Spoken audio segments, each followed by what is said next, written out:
Referència històrica, social i religiosa és el convent franciscà de la Puríssima Concepció de Benissa. Va acabar de construir-se el 1624 i els seus promotors no dubtaren en alçar un edifici amb característiques de fortalesa defensiva. En aquella època estava allunyat del centre urbà i ocupava el punt més alt de l'entorn de la vila. Amb el temps condicionaria l'expansió del municipi, que va anar creixent fins a arribar al convent.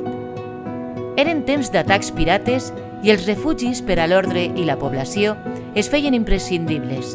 Per això, els seus murs, sobris en tot el recinte exterior, i les estructures defensives, com el matacà, que encara es conserven a la façana principal. L'espai que s'obre a la plaça destaca per la creu central i el calvari que la rodeja, realitzat amb pedra i ceràmiques valencianes. El claustre del convent és d'estil renaixentista i va ser construït amb pedra tosca. La galeria interior està decorada amb pintures actuals que recorden episodis de la vida de Sant Francesc d'Assís. L'església es configura a partir de la planta de creu grega amb les mateixes dimensions en totes les seues navades. La imatge de la Puríssima Concepció presideix el retaule central.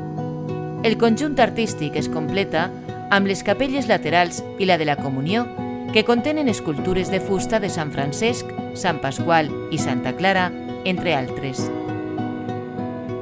La visita continua al Museu del Convent, espai dedicat a mostrar objectes i material del treball religiós que els frares franciscans realitzen per tot el món. El convent va patir l'abandonament i moltes reformes, l'última després de la Guerra Civil de 1936, quan va ser atacat. Després es va convertir en l'Hospital dels Ferits que lluitaren amb les Brigades Internacionals.